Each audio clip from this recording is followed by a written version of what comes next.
Қайырлы күн баршамызға. Бүгін сіздерге меренга рулетінің жасалу жолын ұсынамын. Ең алдымен ыдысымызды, миксерімізді жақсылап құрғатып аламыз. Міндетті түрде ыдысымыз құрғақ болу қажет. Одан кейін жұмыртқамыздан ақуызын бөлектейміз, сарысын бөлек аламыз. Ақуызбен жұмыс істейтін болғандықтан ыдысымыз үлкенірек болғаны дұрыс. Барлық жұмыртқамызды ақуызын бөлектеп алып, миксермен ең аз жылдамдықтан бастап миксерлейміз.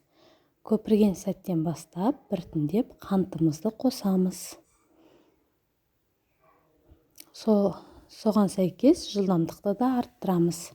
Шамамен 15-20 минуттай жақсылап біркелкі плотный масса енгенге дейін миксерлейміз.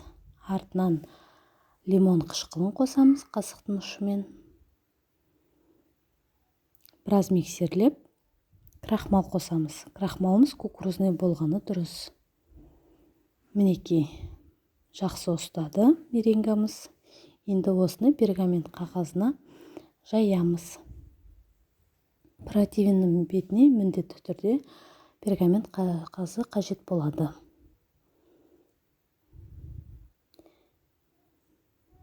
Екі бөлікке бөлік пісіремін.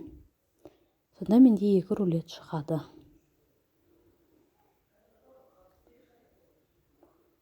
Барлығын біркелкі қылып жағып аламыз.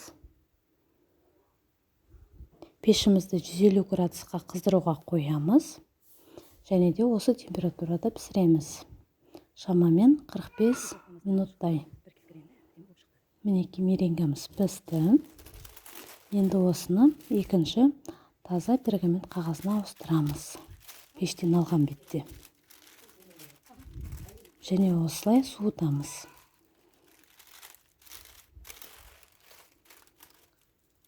Суытуға қоямыз да өзіміз креміне кірісеміз.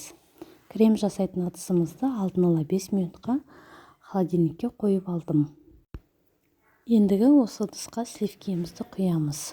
33% болғаны жақсы болады.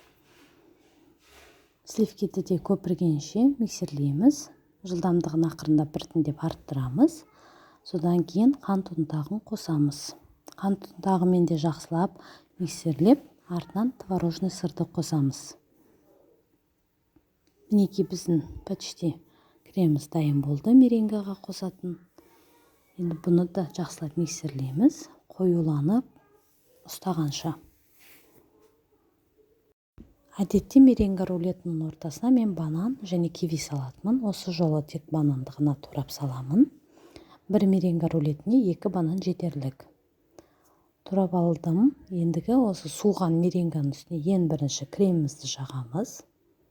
Барлық жеріне біркелкі етіп жағып аламын. Банандарымызды саламыз. Біртіндеп ақырындап ораймыз.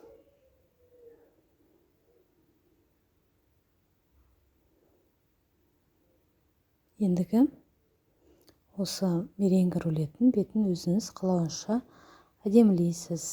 Менде артық крем қалғандықтан креммен безендіріп қойдым.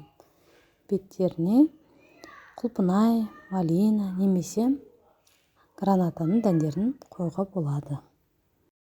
Сіздермен болған Айман. Арнама тіркеліп, пікір қалдырып, лайк басуды ұмытпаңыздар.